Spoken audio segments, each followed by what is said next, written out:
Unfortunately, some members of the media use their platforms to push their own personal bias. And agenda to control exactly what people think. This is extremely dangerous to our democracy. Unfortunately, some members of the media use their platforms to push their own personal bias. And agenda to serve our Treasure Valley communities, the El Paso, Las Cruces communities, Eastern Iowa communities, Mid-Michigan communities. We are extremely proud of the quality, balanced journalism that CBS 4 News produces. But we are concerned about troubling and irresponsible, one-sided news stories plaguing our country. The sharing of biased and false news has become all too common on social media. More alarming, some media outlets publish these same fake stories without checking facts first. The sharing of biased and false news has become all too common on social media. More alarming, some media outlets publish these stories aren't true without checking facts first. Unfortunately, some members of the media use their platforms to push their own personal bias and agenda to control exactly what people think. And this is extremely dangerous to our democracy.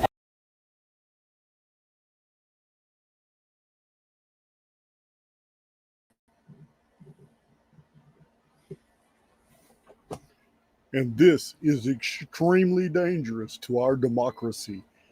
Last I checked, we're a republic. I don't know anything about being a democracy at all. Do that audio check real quick. We got a good humdinger. Thank you, Aaron 1080.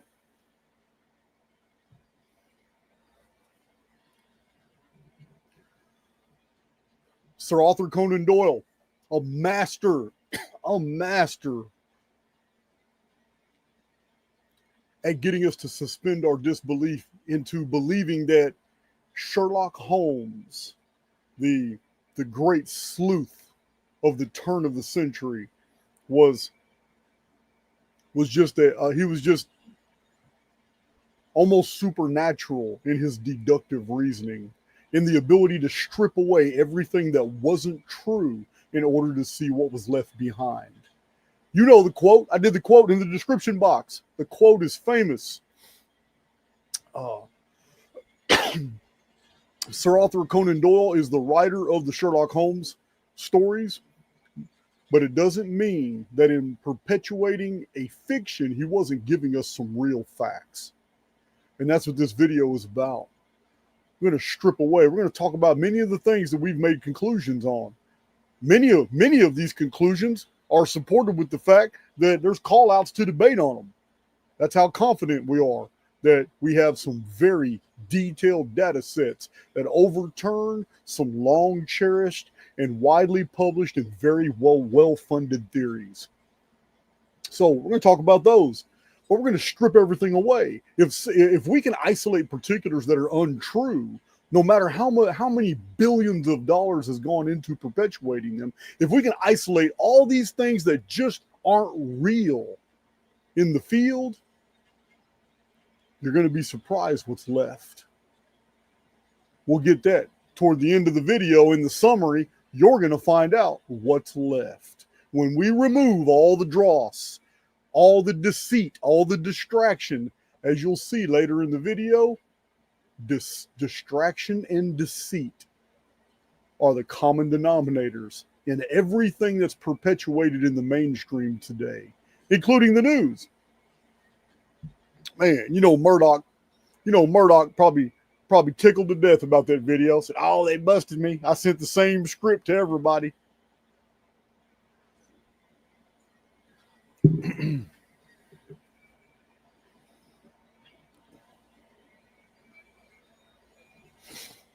Hello, Jay-Z. Yeah, we got to remove all the dross to see the silver lining. Can't see the silver without removing the dross. All right. Let me get that out of the way. To our democracy. Phooey. We'll remove that from studio. So only announcements I have is Archaix for Kids, 1,048 pages of stories with illustrations. It's in the description box. So is the Chronicon and something else I can't remember. I have so many irons in the fire, guys. I'm going in so many different directions. I literally had to shut down for the past couple of days and just do a bunch of work on my property, just kind of reset. I feel great. Also, I went in and out of my office many times to add to my to-do list, because it's just those times when I have so much going on that I can actually get a lot more done when I do a to-do list. So I have a Microsoft Word file now that's just my to-do list and my delegation list. I'm going to have to start delegating more. Archaix for Kids. I have a whole other YouTube channel where I want to upload all these videos. People have been sending me what they're doing, but I'm just not organized enough. I may have to delegate somebody to just take over that project. I just have so many irons in the fire. I also just bought a whole stack of vintage 1930s, 40s, 50s, and 60s comic books that are going to be great for Archaix for Kids, where they can see the actual comics while somebody reads them and narrates them. I have a lot on my plate, guys. I'm trying to do a lot. So that's probably all my announcements. We do have a return ad by request. His links are in the description box. This is a errant sponsor for this video. You can check out the description box for more information, but you have seen this ad before. We're going to rerun it today. So let's go ahead and do that now before we just launch straight headlong into this profound presentation, because that's what it's going to be. This is going to be an eye-opener. Ayurvedic and Chinese texts to more modern texts from the likes of George Carey, Walter Russell, and now modern peer-reviewed studies name this one substance the panacea for all human health.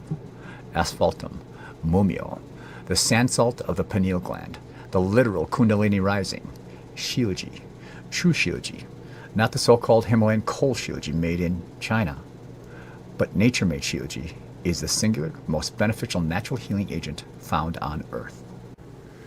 Hello, fellow errants. Is it possible that most of us have never experienced true vitality? That we have not raised the bar of understanding, that of our own physiological and mental potential? Shilajit. Start here. I'm going to have to look into that. After we first played this a couple months ago, I got a few emails about people telling me that, hey, man, that stuff's a real deal. I was like, okay, all right. I'm not trying to promote it. I'm just trying to show the errant ad because that person was on the list for the errant ads, and for a repeat. But I don't know anything about it, so I'm not going to condone it. But I did get some interesting emails from people telling me about it. No, I just don't. I'm just not one that I'm not plagued with any type of ailments. I'm getting in better and better shape because I'm so physically active lately, but I don't have health problems. So I don't know. I just don't know. I do know that a while back, 6 months ago, I did a carnivore purge, 40 days on a carnivore diet, and then I slowly weaned myself onto vegetables that were pickled, and now I'm back to eating regular stuff. I just avoid processed food. As soon as I eat something processed, my mucus just drains. It's like my whole body's just draining. I don't like that. Hack up, gag. Oh man, I can tell the difference between pure food and processed food instantly. My body tells me. All right.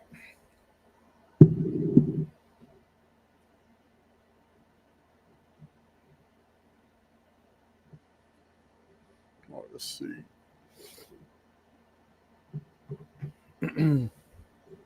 All right.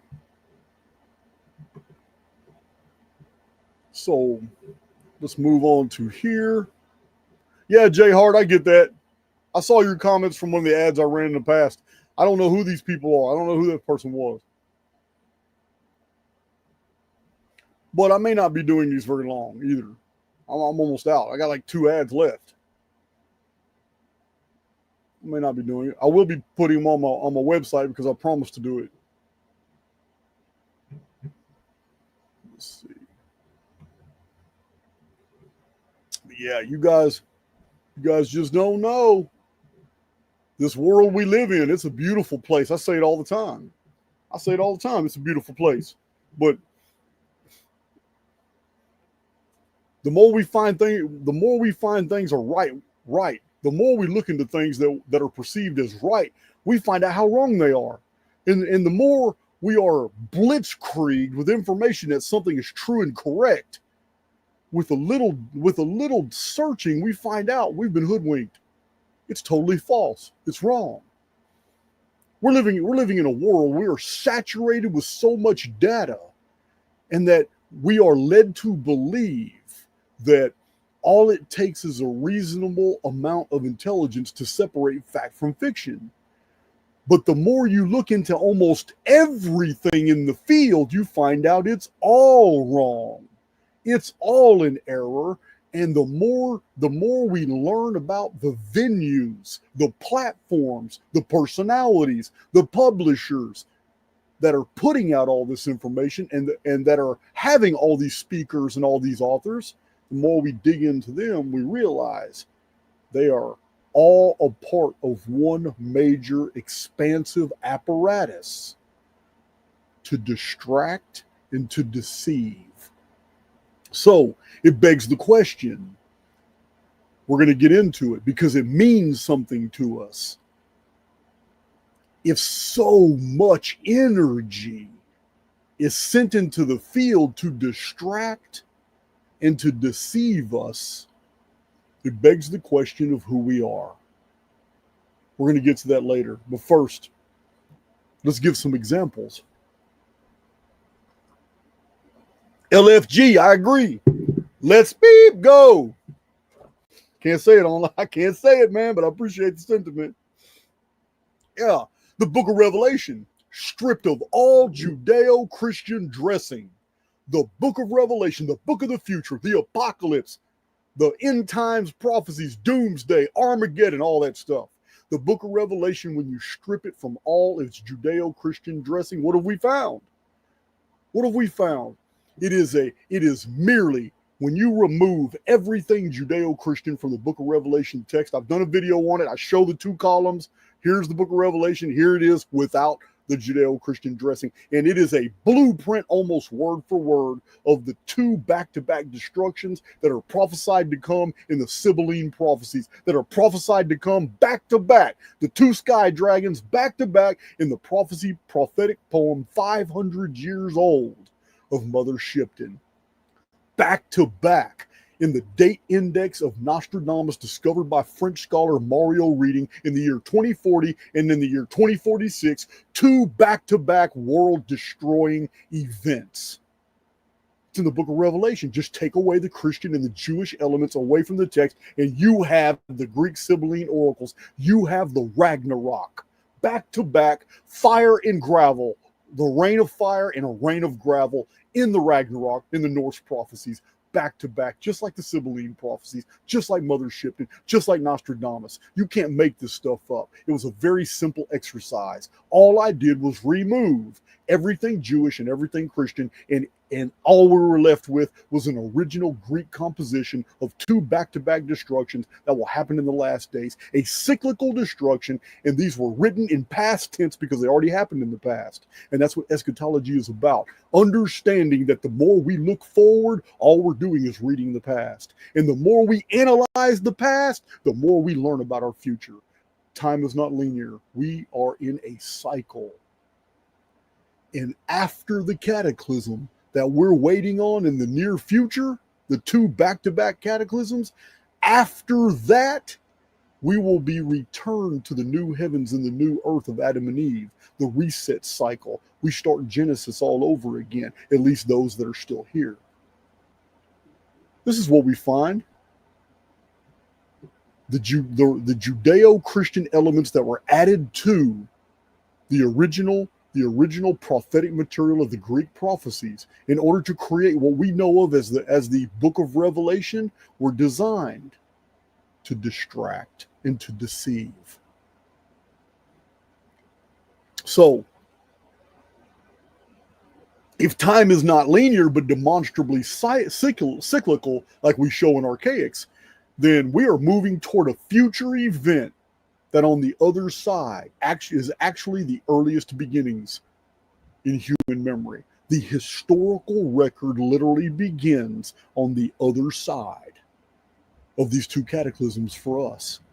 We are going back to the beginning. It's like a Monopoly board, although we're not going to collect 200.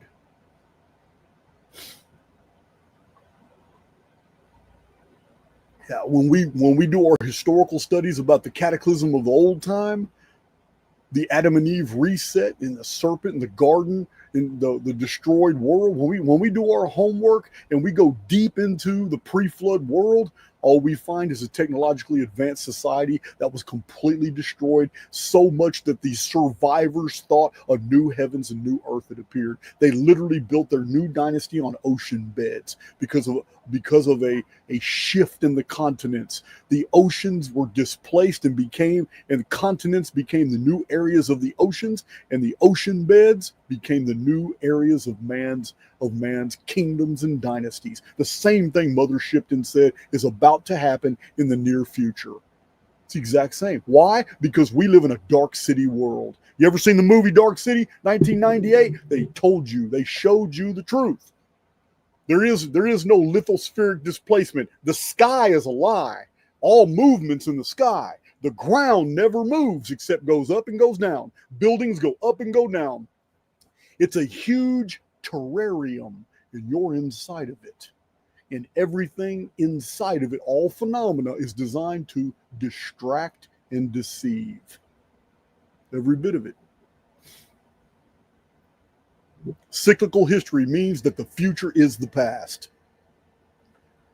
If the impossibly long numbers of ancient calendars, which is has been the focus of a lot of Archaix's presentations, if the impossibility of these long numbers and ancient calendars and traditions is merely just a misunderstanding of older day count systems, then this means the entire mythological record, the traditional record, all the stelae, all the hieroglyphs, all the hieratic, the demotic, all the inscriptions, all the clay tablets, all the cuneiform, everything in mankind's memory and everything in the historical record fits in a 58th century window. This is why there's so much resistance to the Archaix research. When you reinterpret all those Shar systems, the day count systems, into their proper mathematical structuring that was intended by the original authors before Berosus messed everything up, everything fits in a 58th century window. Everything.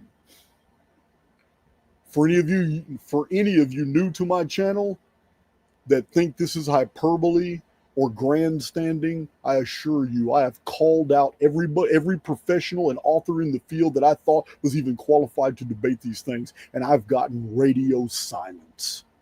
They all know who I am, every single one of them, but they are not going to dare debate these issues because they will be publicly embarrassed. Not because I'm smarter than them, I actually have an 8th grade education, but because I have the receipts. I have all the original translations, original source materials, all the books, everything from 2,000 to 15 centuries ago, where authors back then had already corrected all these things. So all this information, all this misinformation in the field today is designed to distract and deceive. Every bit of it. Because the Egyptians would not have used the sun as a chronological marker. We know this from Herodotus, because the Egyptians didn't trust the sun. It had deviated from its course 4 times, but the moon had never been accused of playing false. So the Egyptians relied on the moon for all their calendars. When you use the Egyptian count system, the lunar system, Atlantis falls exactly in the historical record of where it's supposed to be. How do we know where it's supposed to be? Not because of Graham Hancock, not because of Randall Carlson, who steady promotes the false chronological messages, because he's a Freemason who wants to push the Younger Dryas deal, because that's what they're supposed to do. They're all on an agenda. If Randall Carlson was really trying to tell you the truth, he would abandon that Younger Dryas uniformitarian dating crap and at least leave Atlantis out of his mouth. Because Atlantis can't possibly fit in the Younger Dryas period when the Egyptians dated it to the 13th century BC.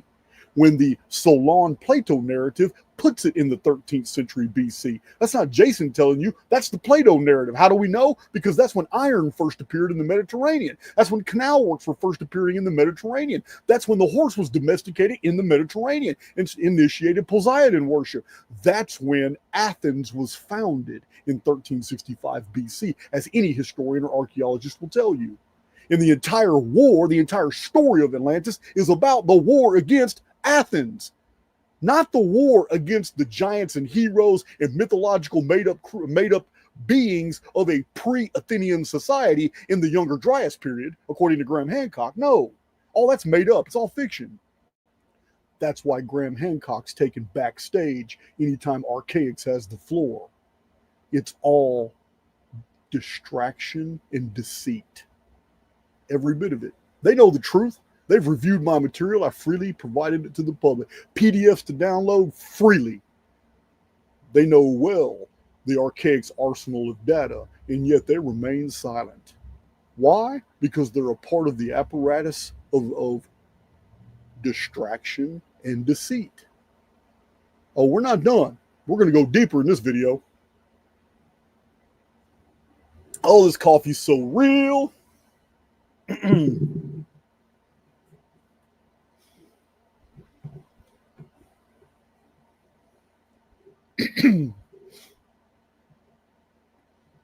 Oh man, if you guys think Archaix doesn't have an arsenal, wait till you see the next 20 Archaix Academy drops. Yeah, these next 20 courses here, man, oh man. So the absolute silence online about the heavily documented Ogaigian cataclysm in 1687 BC, the Gihon flood of 3439 BC when the Anuna appeared in the field 12 centuries before the Great Flood. Also, the actual dating of the Great Flood of Noah, 2239 BC, the month of May. Ignoring these three epic, very well chronologically dated cataclysms, why do you have to come to Archaix to hear about all this? How come no one else in the field is releasing this information? What's going on? Yeah, what's going on? If I'm able to put 40 videos out, in each one of them packed with multiple source materials showing you the Ogaigian deluge, the Great Flood, and the Gihon flood, three epic world-destroying cataclysms that the ancient authors all knew about. It's very well written about. It's easy to date all three of them. And yet you got to get this information from Archaix. That tells me that everybody else telling you about the ancient pre-flood world, Sumerian history, the Atlantean histories, it tells me that these modern authors are a part of the apparatus of distraction and deceit. Don't take that as a data point. Wait till the end of the presentation until I'm done, and then you make up your mind. So, all the best authorities have published that there has never been a 600-year cycle.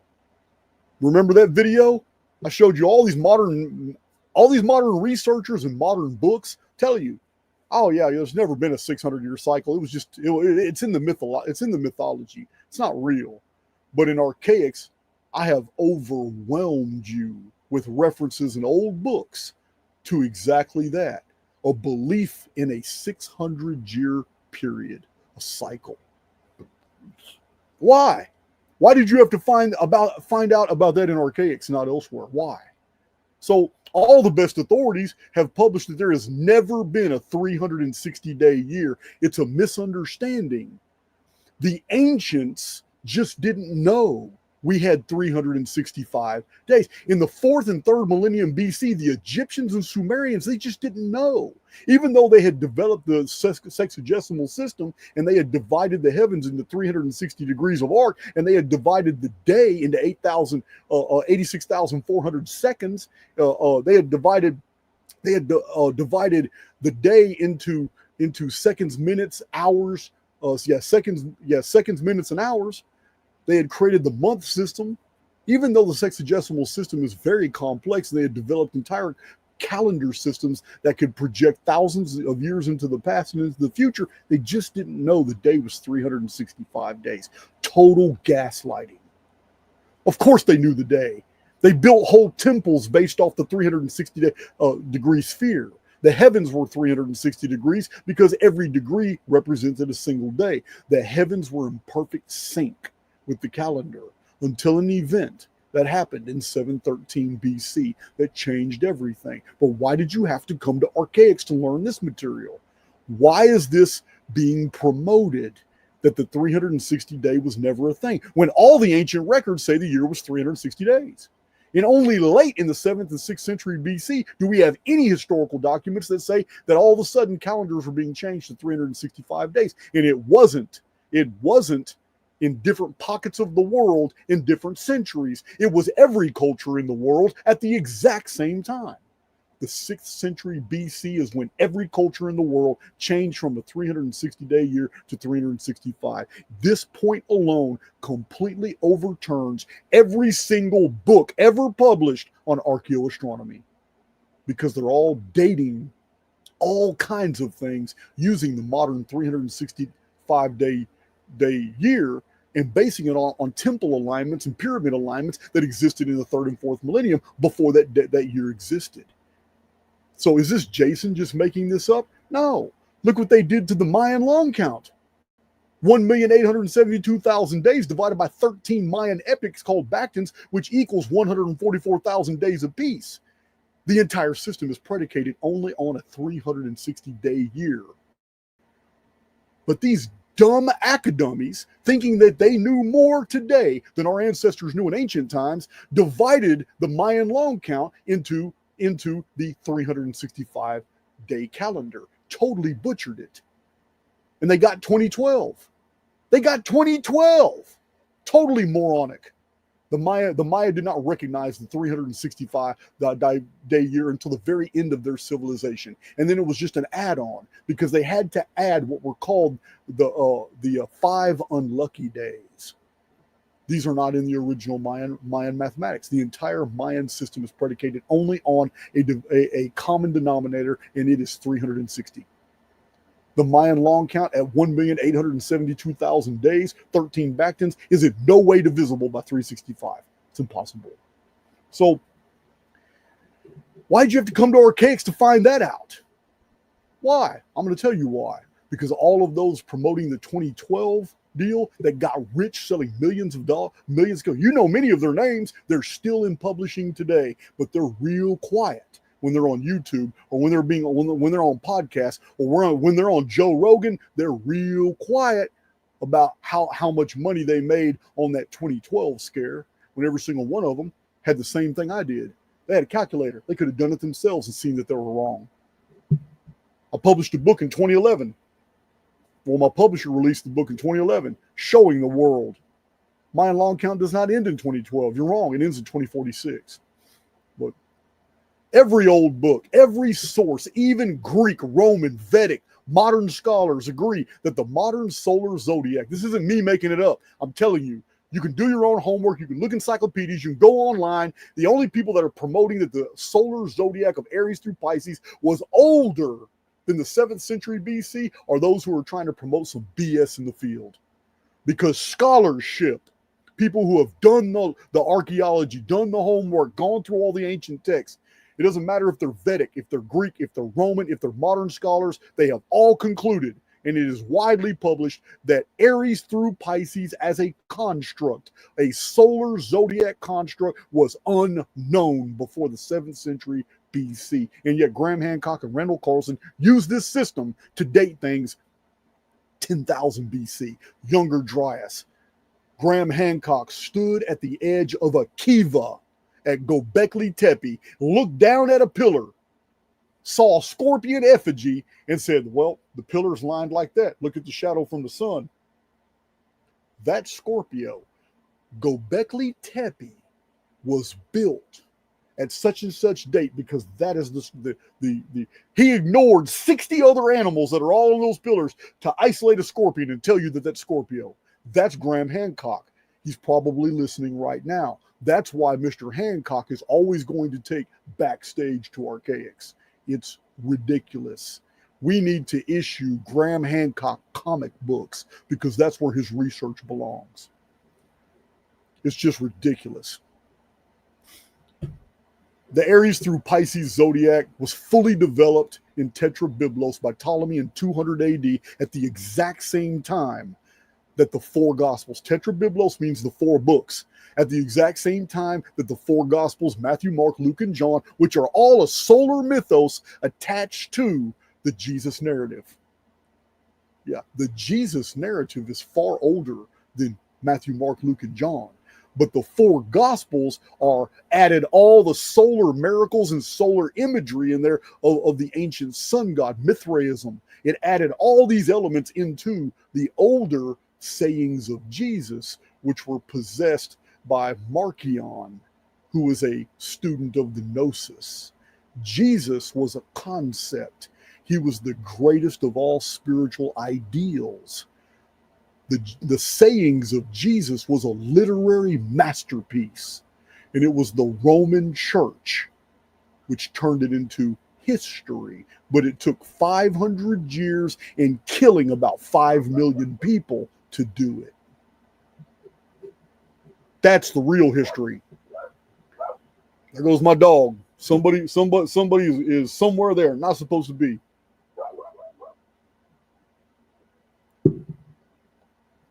So we are told, you and I, we are told that the religious books of the Bible, the Torah, the Quran, the Zendavesta, and so many others, that they have truth. But we have found that they are mixed with lies, designed to keep us spiritually enslaved.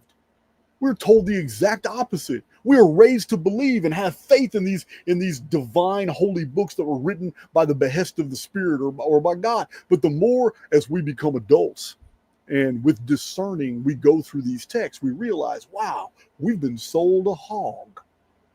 These texts aren't promoting anything spiritual at all.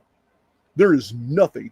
No immortal spirits would ever need another soul in the construct's avatar to be whipped and nailed to a cross and to be a human. This is nothing but solar human sacrifice from the old Bronze Age institutions, revisited and repackaged as a modern religion in Rome. That's all it was. The real message of Jesus was that the kingdom of God is within you. And there's nothing in the exterior world that's ever going to be in any position to save you. All salvation is from within. You don't look to another man, and you don't look to anything in the world of phenomena, because the entire world of phenomena is designed to distract and deceive. Every bit of it. Jesus was a master teacher, far better than I ever will be. He's a master teacher, but everything he provided was in parable and images of truth, because the environment itself was nothing but one big deception. He's a master teacher. At the same time, we're told that all these religious books are something to trust and that they were of spiritual value, and we find that they're not. At the same time, we are told that the occult, the mystic, and the forbidden books like the Necronomicon, the books of Charles Burgoyne, the dark sayings of the poem Ketub. I'll be doing another video on that real fast. Totally different than Daughters of Pale Lilith Stand. We're going to be doing another Ketub video, but it's going to be so awesome. Totally different way of presenting it. We've been told that these texts are satanic. We've been told they're evil. But the more we research them, we find out that those that are accused of being evil and satanic are the very ones that are telling us the truth. And the more we realize that, we go back and read Genesis and we find out, did the serpent tell us the truth from the beginning? Have we got everything backwards? Keep on listening, guys. The greatest truths are always in the garb of fantasy.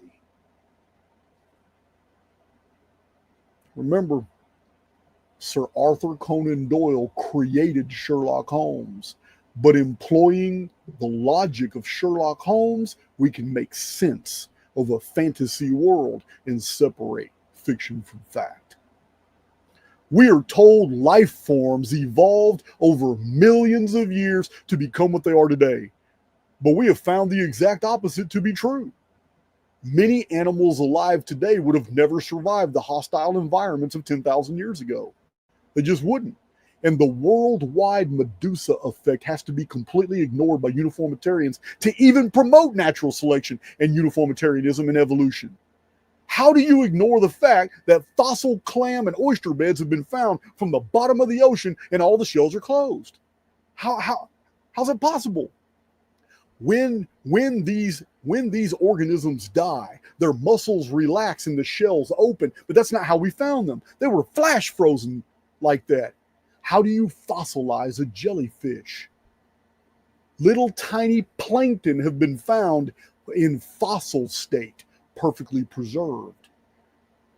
Why do the uniformitarians always show us mashed up, crushed fossils, but the actual specimens that we find in the field are 3D?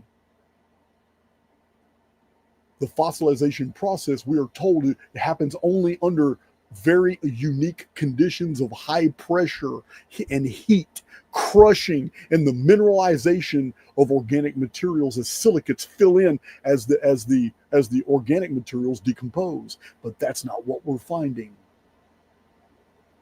I have several videos now, 5 or 6, on fossils and on the Medusa effect, how the whole world froze. There's no way evolution and natural selection can be true and all these fossils be real, but we have them. Museums are full of them.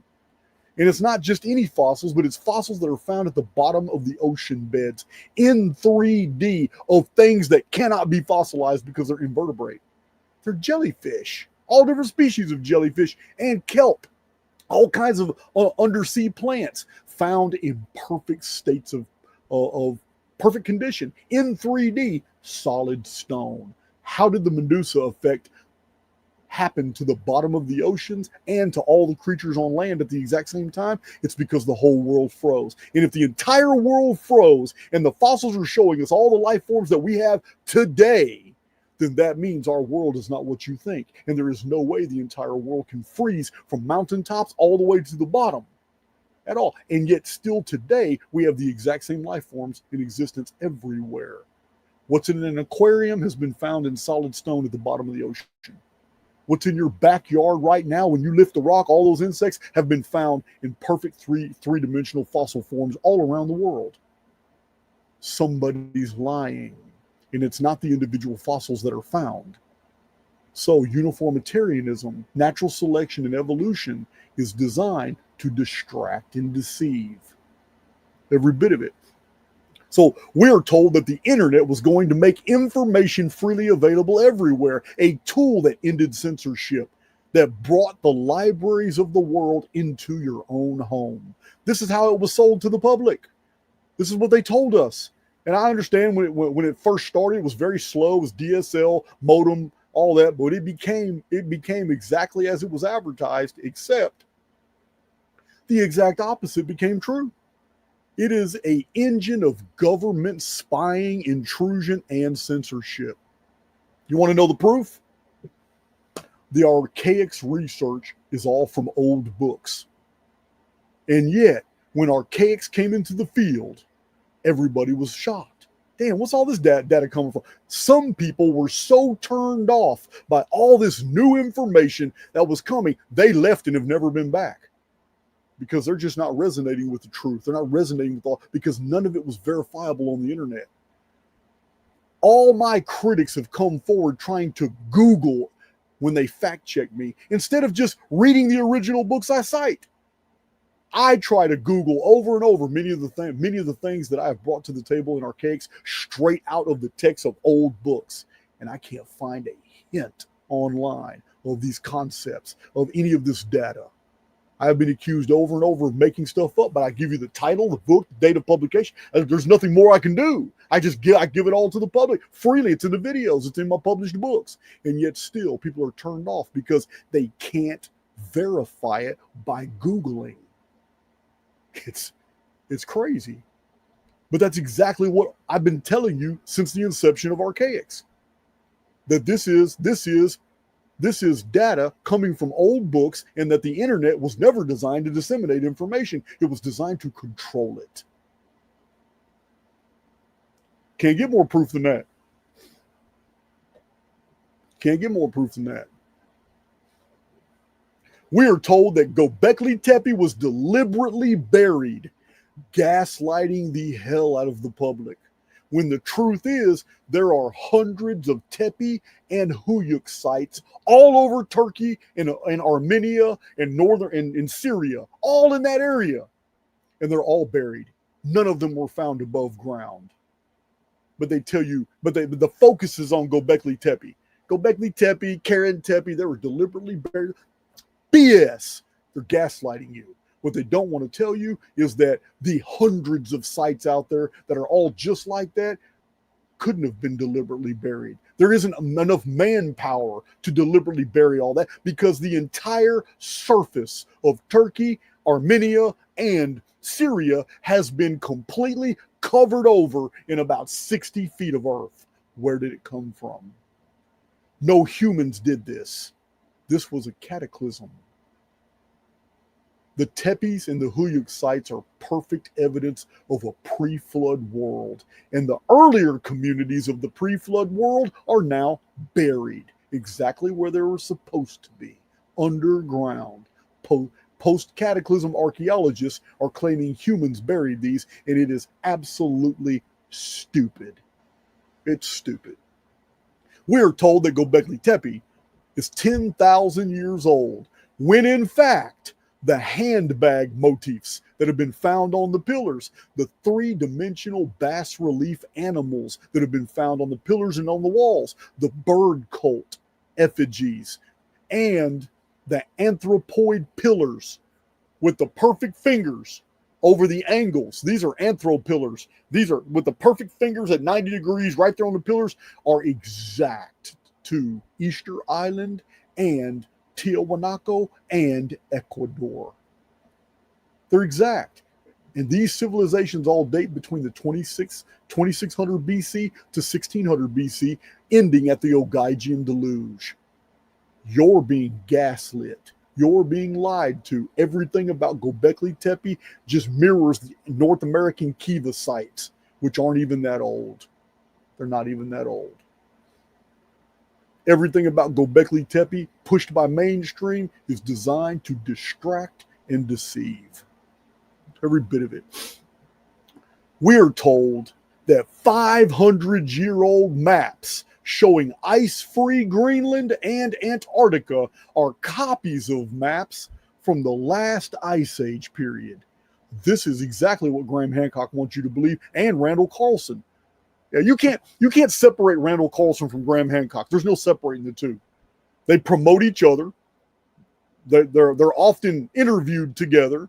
They're probably working for the same people. There's no doubt. There's no doubt. But yeah, instead of employing Occam's razor, if 500-year-old maps, and we've got 2 or 3 of them, show ice-free continents where 2-mile-high ice caps exist today, that's not evidence. That's not evidence at all that they are copies that go back 9,500 years, when we don't even have any stone tablets that go back 9,500 years. So Occam's razor is offended by such a ridiculous notion that these are copies going back 10,000 years. It's stupid. Graham Hancock has to really believe that the public is dumb as hell to believe such a notion. It's offensive to the intellect. Employing Occam's razor, we're looking at something else. There is a mysterious period in very recent history that has been obfuscated. The books that are coming out of them are forgeries. They're lies. Anomalous archaeological findings actually show us what was going on, but the traditions have all been rewritten. We're lied to about this period. It's the Dark Ages. Something else happened during the Dark Ages. We're being lied to. During the Dark Ages, Christianity literally came to a halt. It started and was being developed up until the Dark Ages. And then there was about a 500-year period where almost the entire world just stopped. And then it had to redevelop. But when it redeveloped in the Middle Ages, there were fundamental changes, which you would expect after a 500-year hiatus, a total systemic reset and collapse of all civilizations. Things would be different. It would be very different. Because in the beginning of the Middle Ages, we didn't have the Christianity that we had at the end of the Roman times. It was Jesus, Lord of the Mushrooms. And it was the knights fighting giant snails and fighting giant lizards and all kinds of things. And then it took about a 200-year period for Christianity to rediscover its roots and begin to narrate, getting the narration back to the Gospels. A lot of weird stuff happened in the Dark Ages. But that's where you would look to the origin of why we have 500-year-old maps that show Antarctica ice-free. That's the period you would look when California was an island. That's the period you would look, not 10,000 years into the past. That tells me that these type of narratives promoting younger Dryas impact deal, and then showing all these ancient ruins. Graham Hancock and Randall Carlson are bad about this, showing all these ancient ruins in the deal, and everything to them is, this is more evidence of younger Dryas impact hypothesis right here. And they quote each other, and it's so pedantic. It's ridiculous. How do they know that those ruins have nothing to do with the Gihon flood of 3439 BC, when 1/3 of the entire world's population died? How do these men never mention what all these different multiple disciplines of scientists and geologists and anthropologists all concluded in 1998 when they came all over the world to show their evidence? How do they never cite the fact that a multidisciplinary study was done from researchers all over the world, qualified in their fields? They came together in 1998. The research was published in 1999, and they concluded that the entire world died in the 23rd century BC. Exactly where the Bible puts the great flood of Noah. Exactly where the Phoenix chronology places the Typhon flood. 2239 BC. How does Graham Hancock and Randall Carlson ignore this immense amount of scientific data about this one period? They can ask Bruce Massey. He published the data. Frank Joseph, he quotes the data. He doesn't practice exclusions. So why do these men assume that every cataclysm in the world has something to do with the Ice Age 10,000 years ago? And how do they separate all these civilizations that have been destroyed at different times? And how do you separate these and say that all these destructions in 1687 BC during the Avellino event, the Ogygian deluge is what it's called in the traditions, in the ancient authors, and I've got about 10 videos about it now. But in the scientific record, it's called the Avellino extinction. How do these men ignore all this to promote something in 10,000 BC? I'm going to tell you how, because it's probably one of the 33 degrees of masonry. That's probably exactly what it is.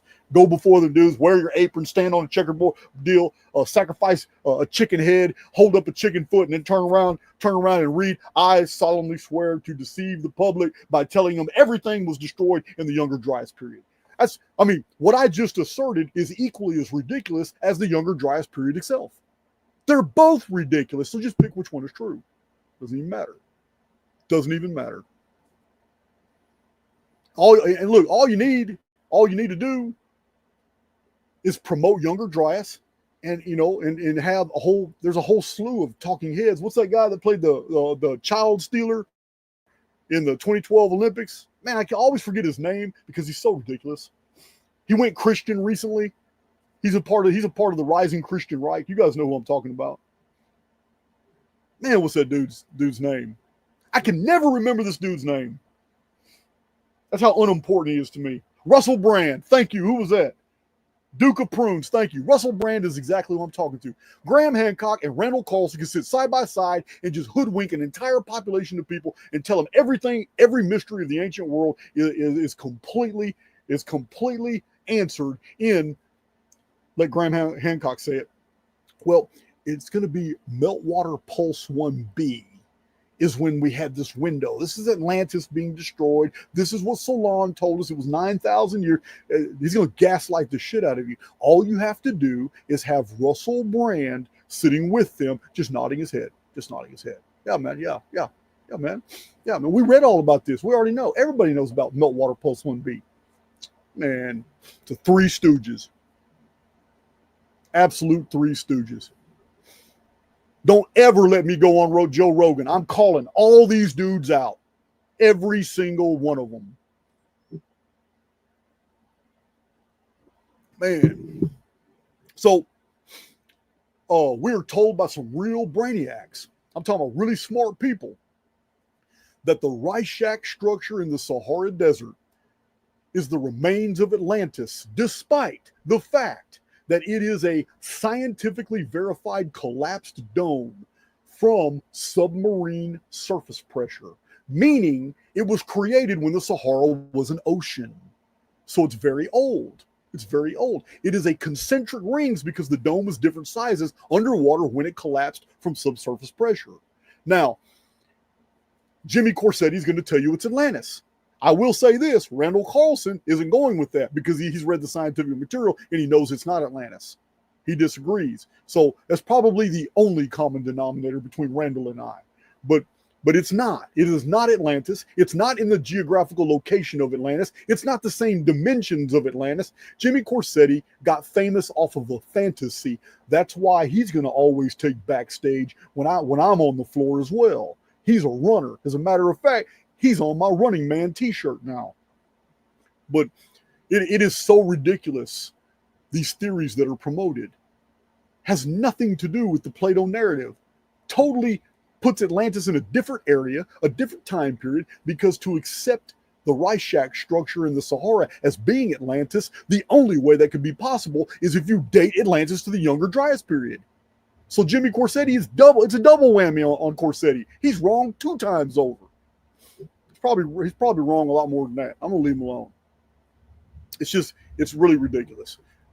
We're equally told that the weathering on the Sphinx is proof that the Sphinx is 10,000 years BC. This is Robert Schoch. I'm soon to do a video where I'm going to deal with Mr. Schoch, and I'm going to deal with uniformitarian dating methods. I'm going to completely collapse that entire narrative. I've been waiting to do that because it is totally childish what is assumed to be true in order to promote such a notion. Even the Egyptian archaeologists today who have studied the site do not date the Sphinx that old at all. They date it to the 26th to 28th century BC, and they have reasons for that. Weathering by water is not an indication of age, no more than being buried underground makes Göbekli Tepe 10,000 years old. It's stupid. There are Sherman tanks from World War II that are now buried underground. Yeah, how did that happen? I'm going to tell you it happens.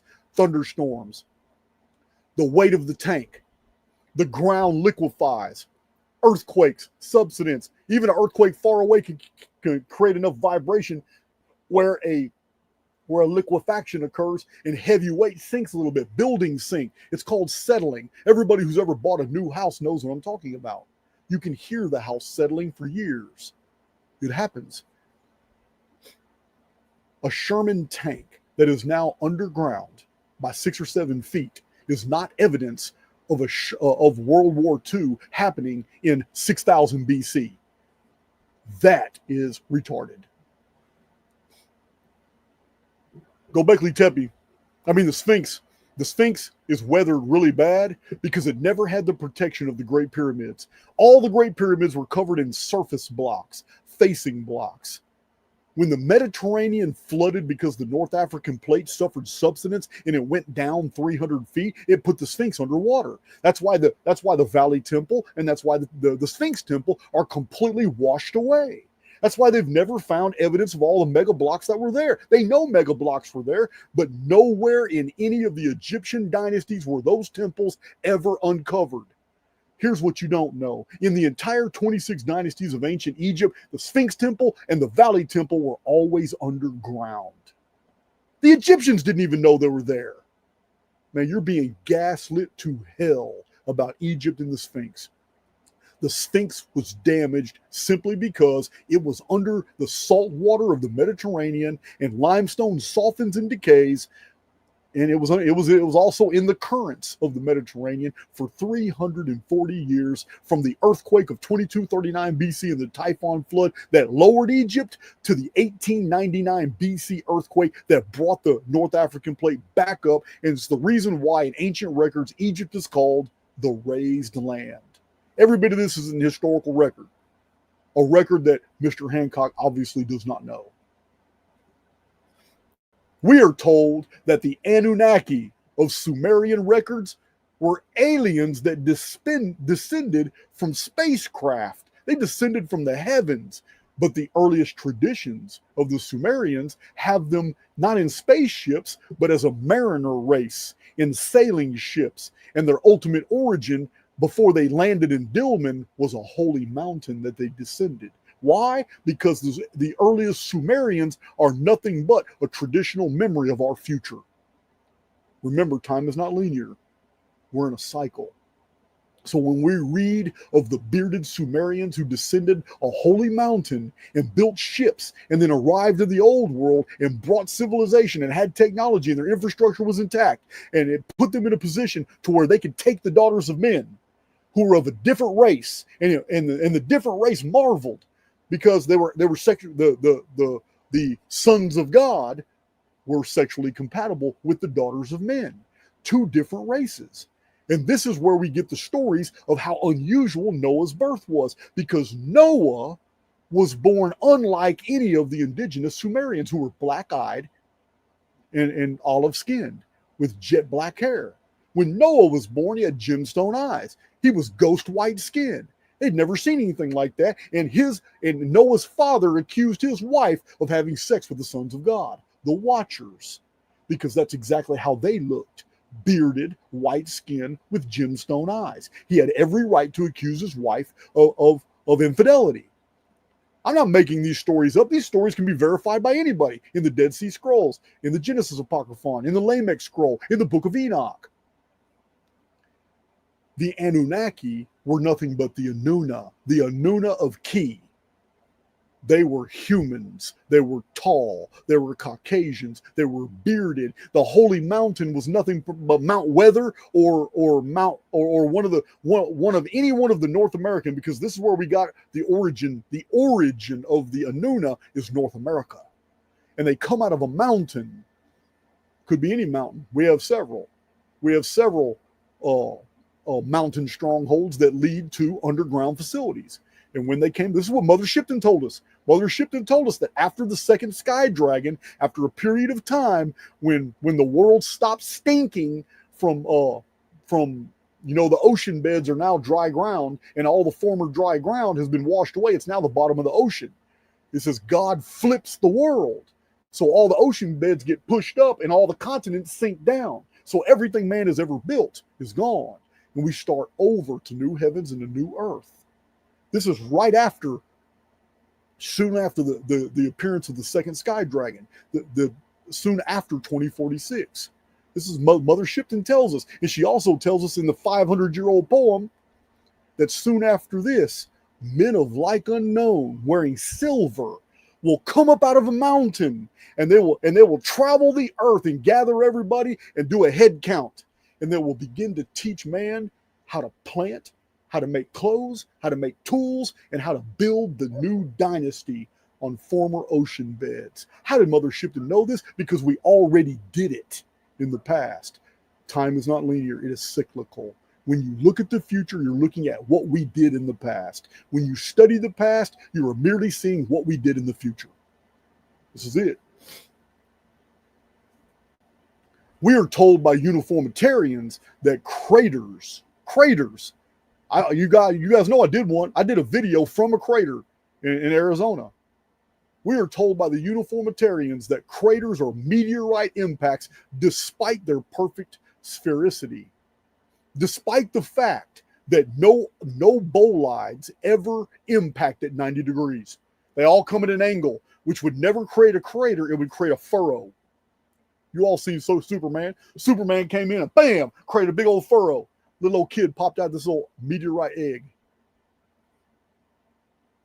The reason they're perfectly circular is because they're the exact same thing as the Archaix structure. They weren't created when that area was above sea level. They were created when the entire area of Arizona used to be an ocean bed. And it's merely a subsurface volcanic pressure release, like a pressure valve. Maybe it's volcanic, but gases blew out the bottom of the ocean bed at one time, and that's the valve entrance. And there's several of them in the North United States. The entire Western United States was a former ocean bed. Damn, man, you know what? I kind of sound like I've been ranting this whole video, haven't I? I don't mean to rant. I just get excited. Oh, we're not done. We are not done. See if you guys are behaving in the chat.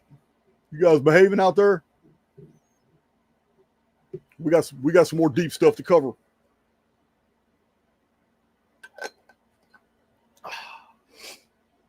Yeah, guys, the entire world, not everything, because remember, we've got videos where we present what is true.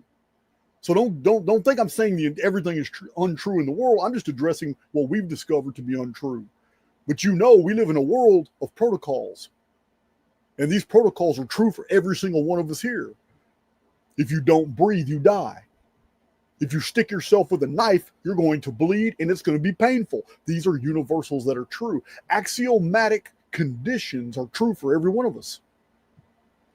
Yeah, you will throw something up, you're going to watch it come down. It's going to come down.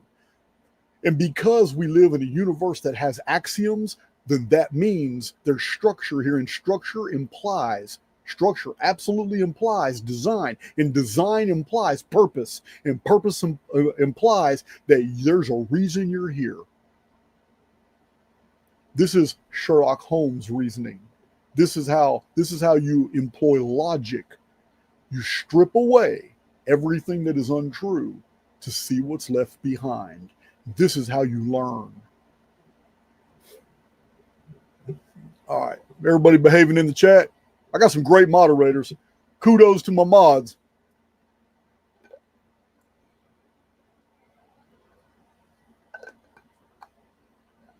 All right. Let's see. Man, I might need to chop wood more often. I took off in this video. So in Archaix, we have made many discoveries about our world.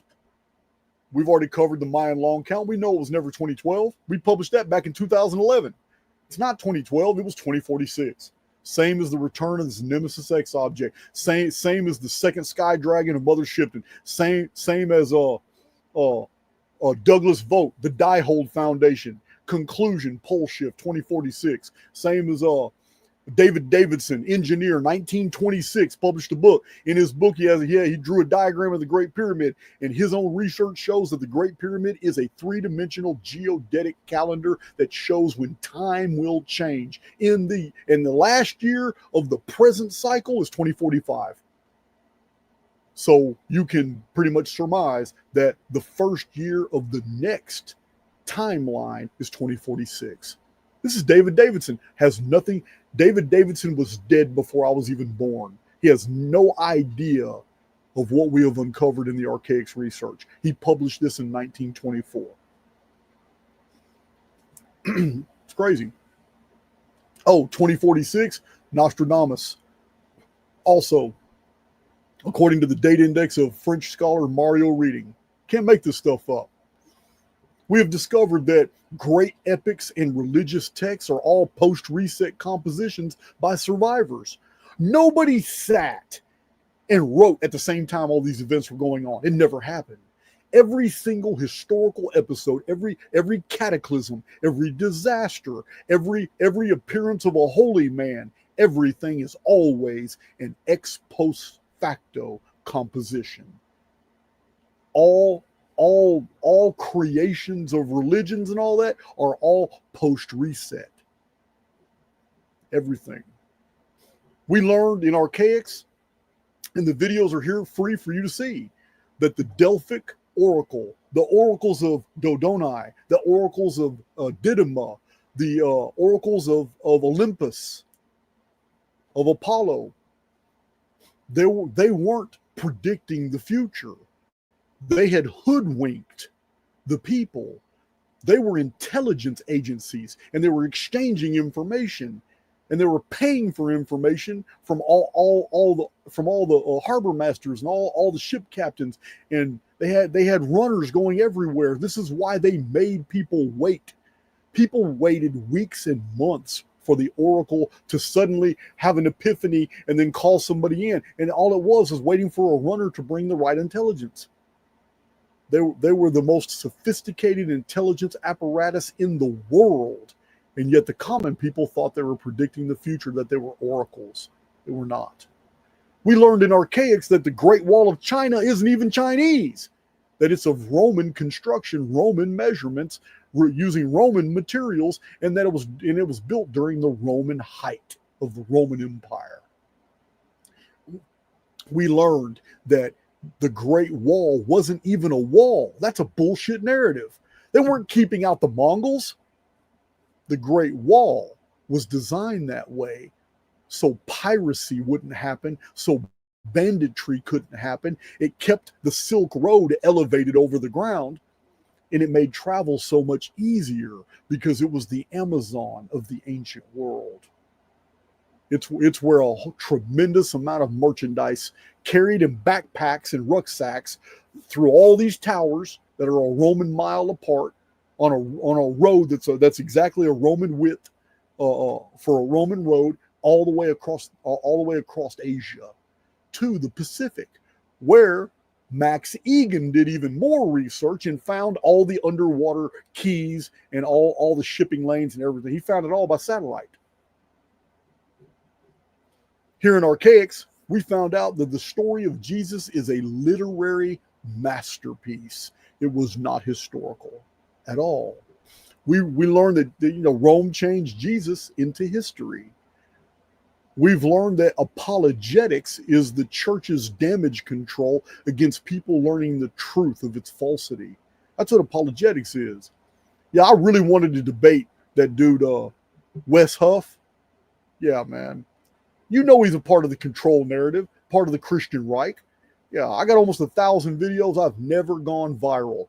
That man did a video promoting Christianity, and he got like 2 million views across 2 platforms. Yeah, you can tell what's promoted because the things that are promoted in the field, they get the algorithm just attaches to them and they get millions of views. Those are designed for one purpose: to distract and deceive. Every time. We've learned right here in Archaix that the Shroud of Turin isn't of Jesus at all. It's of a Norman knight. And all the facts are in the video, visual, so you can see them yourself. All the archaeology, all the scientific studies, everything that was found on the deal, the pigments, everything. It's the Shroud of Turin. Even the Roman Catholic Church has never promoted the Turin Shroud. They won't say it's authentic. We learned here in Archaix about the Crusades and the immense amount of wealth that was changed, and how the entire Crusades were wired up by the Jews, who played both sides from the middle. They played the Muslim side, they played the Christian side. The Jews got the wealth. We learned about the Prester John story. To renew the Crusader interest was total psyop. Somebody made it all up just to get the Christians to go try to rescue Jerusalem again. The Jews never cared if Jerusalem was in Muslim hands or Christian hands, as long as both of them fought each other. Here in Archaix, we learned that the Emerald Tablets of Thoth is adult fantasy. Billy Carson tries to pass it off as real. Tries to show you his book, Emerald Tablets of Thoth. Billy Carson is literally citing a story that was made up in the 1950s by an author named Doyle. It's insane. It's insane. There is no emerald tablets of Thoth. They do not exist. The emerald tablet was a hermetic document, and it's very short, and it doesn't have anything in the emerald tablets of Thoth of Billy Carson.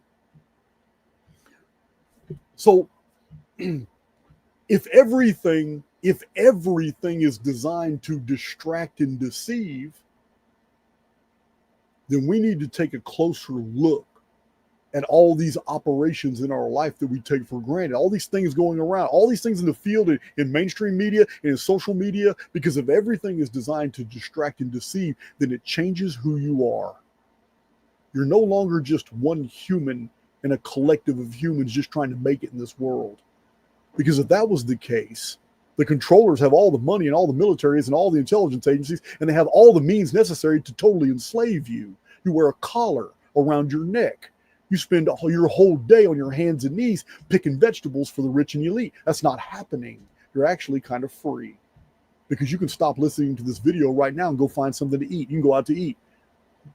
You can change the channel. You can start watching Seinfeld. You are free. You may not like the conditions of your freedom, but you are free right now. So the World Wide Web was a tool to distract and deceive. The Galactic Federation narratives are designed to distract and deceive. We've already shown all the evidence in Archaix that Galactic Federation's total BS. That means that every single person putting out that information on YouTube and any other platform is a part of the apparatus to distract and deceive. So, since Archaix has freely made available the accurate information on these calendrical corrections, and even brought much public attention to Randall Carlson, to Graham Hancock, to Billy Carson, to Jimmy Corsetti, and others through public callouts to debate, then it becomes obvious that the intent to mislead the public is intentional. If I'm wrong about something and you bring the information to me, I have amended my opinion in the past. Remember, I was real bad. I was real against astrology and tarot, but that was just my Christian programming turning in. I looked even deeper after receiving a bunch of criticism, and I realized it's never the method, it's always the man. I now understand. Don't have to be so critical about astrology and tarot, because it didn't even have to do with those systems. Because somebody who reads tea leaves is tapping into the same thing. All you're doing is using a tool to read the field. I get it. I get it now. But it took your criticisms in order for me to modify my opinion. But these men here, up against the immense amount of data Archaix has brought to show that they are all wrong, they have not once stopped parroting this vomit research on Atlantis 9,600 year BC, aliens, ancient aliens narratives, and all this younger Dryas crap, and Göbekli Tepe being ancient and all that. They haven't stopped at all. They're still full steam ahead. This means these men are a part of a program to distract and deceive.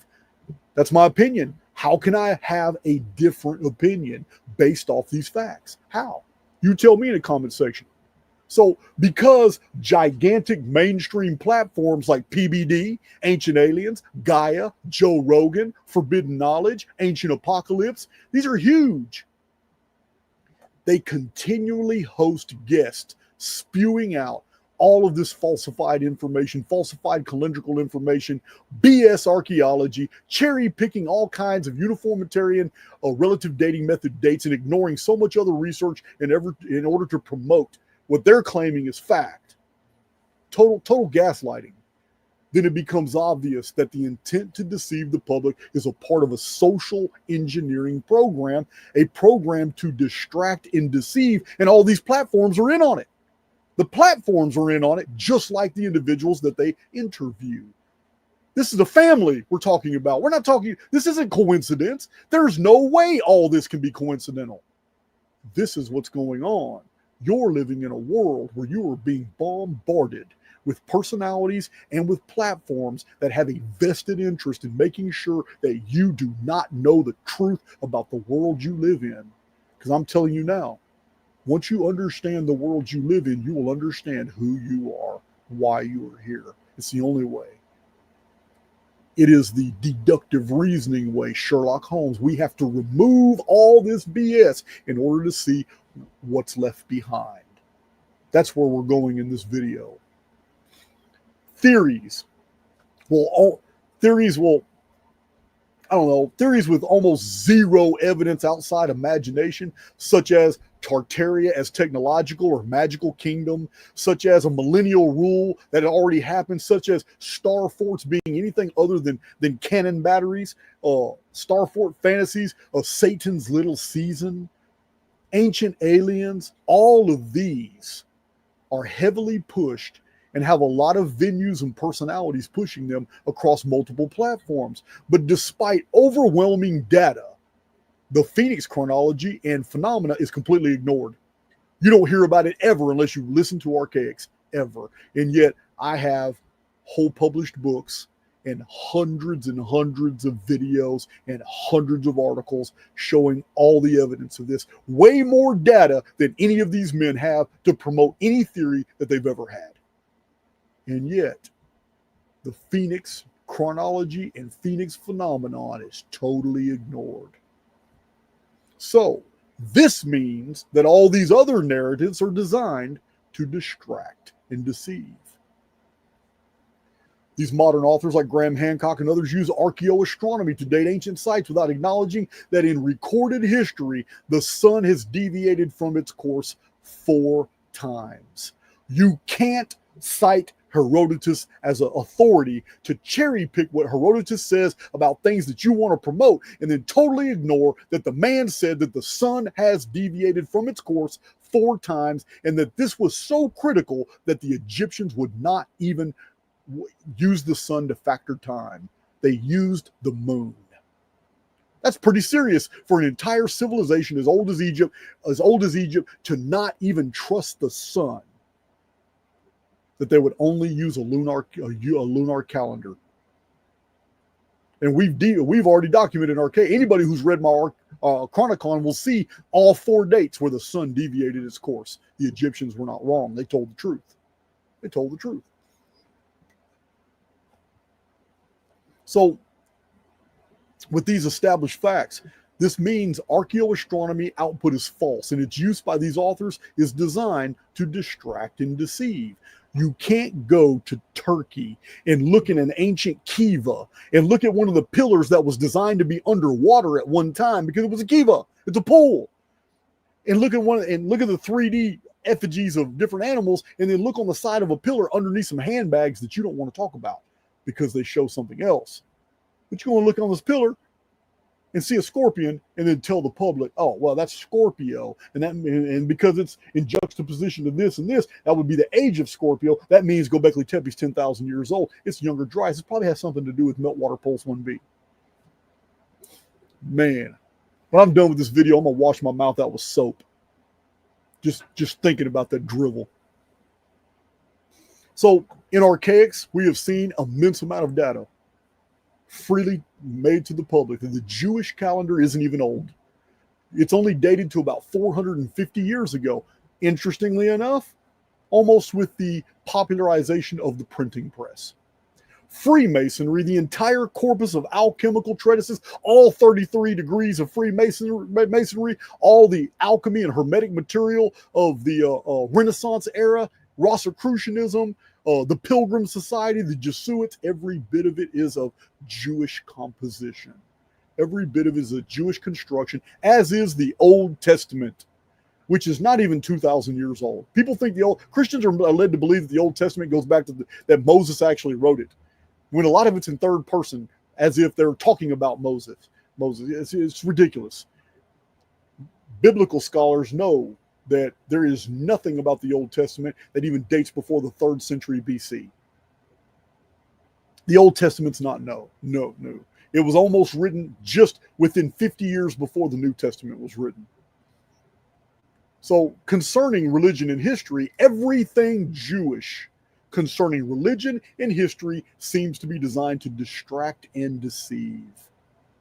modern world banking, financial institutions that enslave through debt and loan practices, sports industries where game outcomes are decided behind closed doors, worldwide publishing industry of magazines, periodicals, bulletins, newspapers, and books is all Jewish owned and controlled, as is the major production companies. Actors guilds of Hollywood and television broadcasting are all based off of principles of deception. And as major contributors to the structuring of our world, the Jews pretty much do run it all. And they've been genius in their ability to stay backstage and make everybody believe that they're in control or that their world is controlled by their governments. It's not true. Some of you old timers remember just how many presidents Henry Kissinger was handling. That means that all of these institutions are designed to distract and deceive. Is that a reason to get up in our feelings? Is that a reason to revolt? No, absolutely not. Because it's a good hint as to who you are. If it takes this prodigious amount of deceit and distraction in order to modify your world for you, that's telling you something very deep is going on here. Because anyone that has that much control over the entire world could have enslaved you perfectly a long time ago. But that's not what's happening here. NASA was designed to distract and deceive. Anybody with a modicum of intelligence today knows that we have never been to the moon. Knows. It's become ridiculous to even entertain all the memes now that show how ridiculous it is to assume that we ever went to the moon. Those astronauts never left the ground. When the capsule was pulled out of the water, the astronauts were already on the ship. They never went up in a rocket. Even the astronauts themselves were deceived up until the launch. This is why this is why it was so believable. They were interviewed. They went through the training. They went through all this. Everybody at NASA was on board. They all believed they were participating in something real. But the top of the pyramid knew this is all psyop. Everybody did their jobs. Even many people in NASA thought 100% that everything was happening. Rocket went up. And it was a perfect psyop. This is why the astronauts look so pissed on their very first interview once they returned from the moon, because they never went to the moon and they had been debriefed and they had been probably threatened by intelligence agencies. Man, they said, look, man, this was an operation where we're just trying to show the world that we're more advanced than the Russians. They were pissed because now they had to promote the lie. Of course they signed NDAs, no doubt. Uniformitarian science is designed to distract and deceive. Ancient Aliens franchise is designed to distract and deceive. It's a part of the NASA apparatus that has the public looking up when all the activity of human abduction phenomenon is from programs that are operated out of our underworld called DUMBs, underground bases. Has nothing to do with aliens. And uniformitarian carbon-14 dating is a sham. Potassium argon dating is a sham. Dendrochronology is not accurate because now we understand that tree rings have nothing to do with annular cycles. So a ring does not equal a year. Tree rings have everything to do with rain seasons. That changes everything because rain seasons can't be calculated. Some years have 1, 2, or 3 rain seasons. So, ice core dating is total sham. It's gotten ridiculous. The Younger Dryad impact hypothesis of Randall Carlson and Graham Hancock and Jimmy Corsetti is designed to distract and deceive. It has no evidence for it.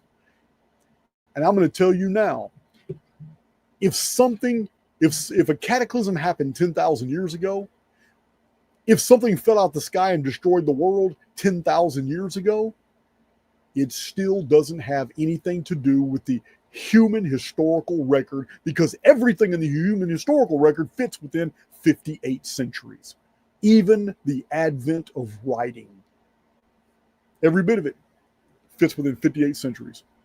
Doesn't have anything to do with Atlantis, because we now know that Ceylon's 9,000 years was 9,000 moons. That's not me telling you. That's the Greek scholars 2,000 years ago who corrected Plato. Intelligence agencies running psyops on the public is designed to distract and deceive. Mainstream authors like Hancock, Collins, Bovell, Rand Flemeth, they are promoted heavily, while the old books and old authors that provide data that disproves all this new generation mystical new age research that the public just loves now, the newer writers are part of an apparatus to distract and deceive, while all the old libraries are being systematically removed and forgotten. Pharmaceutical companies that slave their patients to drugs that do more harm than good are designed to distract and deceive with symptoms. All they want to do is treat symptoms and not causes. Christian megachurch televangelists broadcast messages designed to distract and deceive. That's feel good Christianity, abundance Christianity. Look at Joel Osteen. Hell, half the world thinks he's a devil. Osteen, he's Jewish though, or he has Jewish in his family. If the news is not reported, but actually manufactured, then so are all mainstream personalities, including government. This means script writers and think tanks control news cycles and narratives. This means that famous actors, famous music artists, and even politicians that appear in the news are not random at all, but carefully selected to play their parts. Even left versus right is a charade. It's all designed to distract and deceive. The entire time that Biden was the president, they kept throwing Trump in the window outside the White House, and even the White House was a set. It wasn't the real Oval Office. We saw all the evidence of it. They fenced Washington, D.C., and all this was designed to distract and deceive. I'm going to tell you something now that I believe. You probably are going to think I'm crazy. I'm cool with that. I am. But I am of the opinion that Biden was never president, and that Trump never lost his presidency, and that Donald J. Trump was elected in 2016, and he's still present today, and that the re-election campaign was all a farce. Donald Trump has never stopped being the president. The entire 4 years of Biden was necessary because there was trillions of dollars required for them to complete their dumb campaigns, to finish doing the underground facilities and to pay for that. And they needed somebody to take a fall. The Pelosi crime family, Nancy Pelosi, instigated these trillion dollar stimulus packages. They also needed Biden to take a fall for leaving $8.8 billion in military hardware in Afghanistan. They needed Biden they needed Biden as a fall guy in order for all these things to go, because if Trump would have stayed as president, it would have looked real bad. He wouldn't have been able to justify fleecing the American people with 3 multi-trillion-dollar stimulus packages when our economy was already faltering. Many of the things the Biden administration did was very unpopular, but it would have been even more unpopular if Trump would have been president. I believe in 2016, Donald J. Trump became our president, and he's never not been. Now, let's see, where was I at?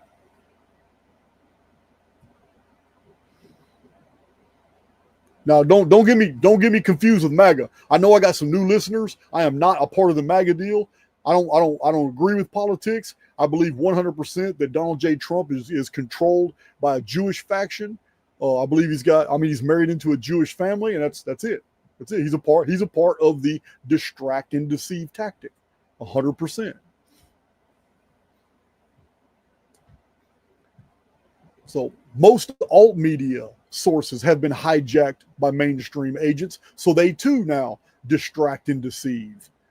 The immense amount of funding, time, and energy required to distract and deceive the masses who are, despite their complaints, still free. It's prodigious. It will boggle the mind how much it costs to run this massive campaign of a falsified front, falsified world. Therefore, this implies direct enslavement or murder is prohibited. Think about that for a minute. It would be so much cheaper to just use your militaries to enslave your populations, use your slaves to perpetuate your economy, and then the small elite will have the backs of the whole collective of a certain country as their personal slaves to do whatever they want. You could torture them, you could eat them, you could do whatever you want with them, but it's not happening. It's not happening. Something else is going on here. We live in a contract consensus basis reality, meaning there is some force at play here that makes our complicity, whether it be tacit, direct, or whatever, we have to almost agree to suffer something in order for it to be forced upon us, even if the agreement is by deceit. So we've covered this in Archaix before, and there are other channels that are far more qualified. I don't really go into this type of material, this contract-based reality stuff. A lot of other channels do, but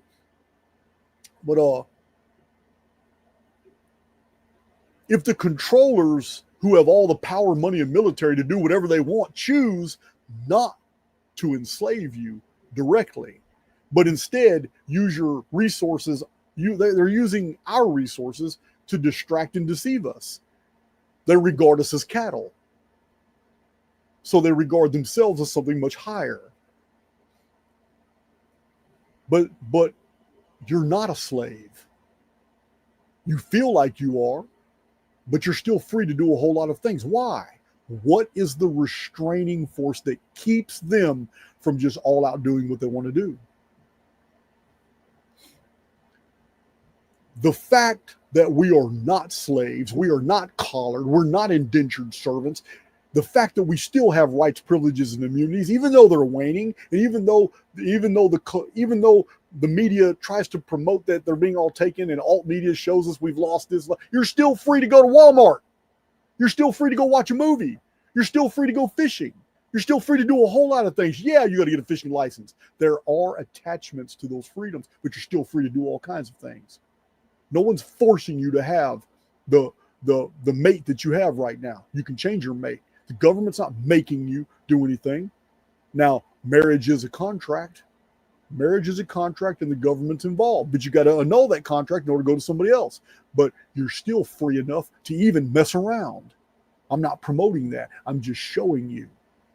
You may think you're a slave. You may have been crying for the past 3 years or 4 years since 2020 that now you're a slave. But the truth is you still have a lot of freedoms. So what is the restraining force? What is going on here that stops them from completely enslaving us? This means there are either consequences they do not want to suffer, which implies even more things, such as there's a governing force that they fear, or they are restrained from harming directly and must only bring harm to the individual by tacit or direct agreement. Contract. And there's all kinds, we're not going to get into contract law, but there's all kinds of contracts that we enter on a daily basis. And many of them, you got verbal contracts, you got implied contracts, you've got your written contracts where you actually sign. There's all kinds of ways your behavior and your response to certain stimuli can either enter you or exit you from contracts. So what are we left with? We're left with some very interesting things. Once we apply the Sherlock Holmes logic and remove all these things from the field as being untrue, what are we left with? One thing that's very true that I've shown is cross-calendrical parallels are a fact. And this implies a programmed reality. I've shown many cross-calendrical parallels. Palindromic historical sequences are a fact. And this also alludes to a programmed reality. I've shown many of these on my channel and in my published books. Isometric projected events are a fact, and this too alludes to a programmed reality. Repetitive timelines are a fact. We've shown so many of them in Archaix, and this too alludes to a programmed reality. The predator versus prey ecosphere is baseline negative default programming of a construct. It's a part of the programming. It's not natural, but it does betray the violence of the initiator of the program. Whoever initiated this program, the predator versus prey ecosphere programming that runs this holography, that's evil. That's evil. You're never going to get a rabbit to agree that being in the mouth of the wolf is a good thing. At all. Never. From the perspective of the rabbit, the wolf is evil. History of the collective is a fixed field. Therefore, the future is fixed programming. If one is fixed, and it can be demonstrated that it is cyclical and that it unfolds in perfect mathematical patterns, like I've demonstrated in Archaix, if I can show that the past is that way, then I'm telling you now, the future cannot be any different. It must be. It has to be the exact same thing, because when you look and analyze the future, you are looking and learning about the past. When you scrutinize the past, you are learning about the future. There is no difference. Time is not linear. It is cyclical. Uniformitarianism is linear thinking. That's why it has so many bogus theories attached to it. The true history of the world is cyclical, and that's why catastrophism is the only thing that answers for the historical record. Uniformitarianism does not. It is an offense to the senses and the intellect. Therefore, for all these things being true, then we are experiencing phenomena in a mathematical construct. The Fermi paradox, the dichotomy paradox, these are scientific paradoxes that they are evidence of a programmed reality, not a real reality, not a real physical Newtonian world, but a programmed reality. The entire sky is a programmed stellosphere. It is an illusion. It's never been real. It's programming. The construct is a smilosphere, advanced technology designed to mimic a world. It's not a real world. We've shown all this. We've shown ad nauseum. We have shown examples of this all throughout the Archaix research. The sun exhibits traits of a local phenomenon, but it's programmed to appear distant, but it's not.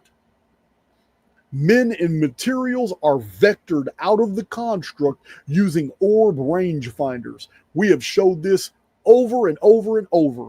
Many of the phenomena inside the construct are from the same technology. It doesn't matter if it's cattle mutilations, human abductions. It doesn't matter if it's agroglyphs, crop circles being formed. It doesn't matter if aircraft are vanishing in the sight. We have shown it every single time. It's orbs. It doesn't matter if it's a tornado, a local phenomenon, a volcanic eruption, an earthquake, or a bad thunderstorm, a tsunami. In every single incident in Archaix, we have shown glowing yellow orbs are involved in all of that phenomenon. Therefore, I've said it over and over. Our world is not what you think. Those orbs are creating phenomena where they formerly wouldn't happen naturally. The alien human abduction phenomena isn't aliens at all. This orb technology is vectoring. This is what is being described in the people that survived abduction events all over the world, especially in the literature of the Bermuda Triangle. They describe orbs, and the orb opens up and it creates like a dimensional envelope. And what it is introducing a new mathematical field. That mathematical field holographically mirrors a mathematical field that's being generated somewhere in the underworld. If they can vector the orb to your coordinates, that's why the orbs always look erratic. They're moving very erratic. They move at high speeds and all that. It's because it is a technology, it's a rangefinder that's being used in the underworld far away, and they're trying to vector it in. And if they can open up that little mathematical envelope and you can go inside of it, they can pull you straight from that little envelope into the underworld where that exact arithmetic is being mimicked. We've gone through this a lot in Archaix.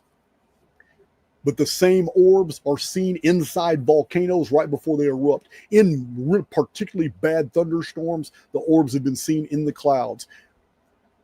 We have one historical documented scientific report from William Corliss of a farmer who was being chased by a tornado and went and dropped into his cellar as the tornado passed over, and he held on to the ladder and looked up, and there was an orb floating perfectly still on the inside of that tornado as it ripped across his property. It changes everything we know about the world. The Japanese tsunami in 2014, we have documented evidence of an orb inside the tsunami coming this way. It changes everything we know about the physical properties of our world. I don't want to turn this video into orbs. You guys know I have a really good video that documents all these orbs. So the placebo effect is proof that our informed fields can alter personal reality tunnels. This means that the collective is governed by an arithmetic that we in the personal can divorce ourselves from in order to do great things. We can build a world within a world. We can be immune to the collective programming. We can go our own way. I say this all the time. Just like Jesus said, the kingdom of God is within you. There's a key there. We are moored to source, and source is the reason why the collective controllers just can't enslave you. They just can't kill you. They've got to get you to sign a contract.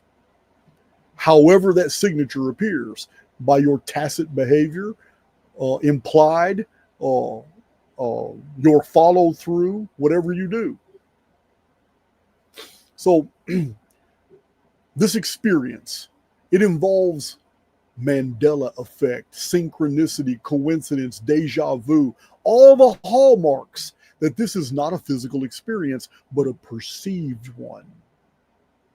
In the Phoenix phenomenon, it introduces edits and resets. It adds and removes metamaterials from the field every 138 years. The Phoenix phenomenon causes volcanism, and seldomly it also causes vapor canopies. The three largest destructions in human memory were all Phoenix dates on the 138-year timeline. 3895 BC, Adam and Eve Genesis reset. The 2239 BC flood of Noah, 1656 years later. And then 552 years later, a Phoenix cycle is 1687 BC, the Ogygian deluge, which many ancient writers think was the worst destruction our world has ever suffered. That's saying a lot. The Phoenix phenomenon is a part of the fine structure constant. And the Great Pyramid is measured, it's perfectly measured in, you see, those of you, my Archaix veterans, you know, I've shown many videos on the Great Pyramid where the fine structure constant is found everywhere in there, but that's not the true mystery. The true mystery is why are the internal rectilinear measurements divisible by 138 and in so many curious ways? And when you add the rectilinear measures with each other that are not divisible by 138, they become divisible by 138 when added to other measurements in the pyramid. And then when you apply that to the calendar, you have precise dates like 2040 and 2046 and 2106 pop up over and over and over and over. This isn't me telling you this. I've showed the math. I've showed the charts. What this means is our world is not what you think. What it means is, for this massive discovery of the chronology of the world fixed in 138 year intervals, the Phoenix data to be totally ignored by the world, and then shown in the Great Pyramid's measurements, two entirely separate data sets put together and totally ignored by the world. It shows you that the theories that are out there are designed to distract and deceive.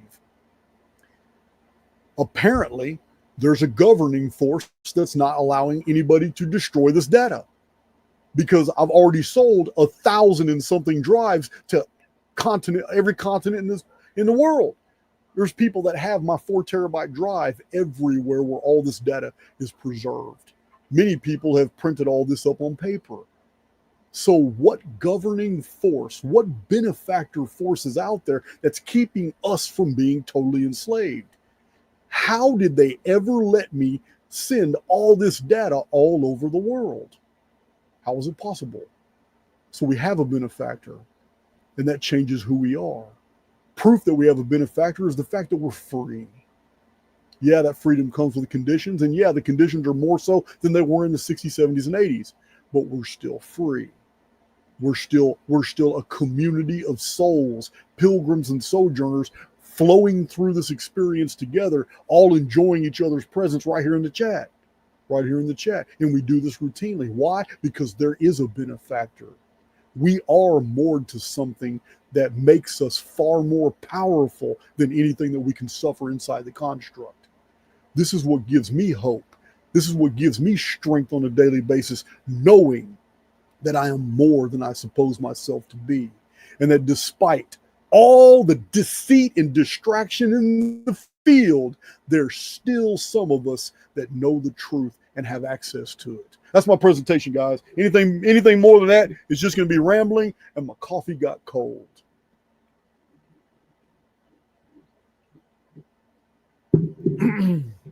Remember, guys, if something is true, you're going to see it from multiple different vantage points. Always.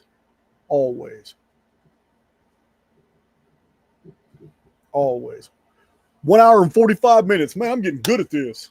Getting real good at this. I have a lot more yard work to do, and I got some guys working out here right now. They're trying to be quiet with the equipment because they know I'm broadcasting. So I'm going to cut this short so they can fire up the I got a tiller out here and a chainsaw. I need to let them fire this up. And yeah, it was a rant, wasn't it? I'm sorry. I didn't mean for this video to be a rant. I'm passionate. I'm passionate about things. You know I am. Maybe it's all this physical activity lately. But I'm about to go outside, do me some sweating, and I'm gonna earn my next Modelo. 100%. 100%. Anyway, I love you guys. Let me check out.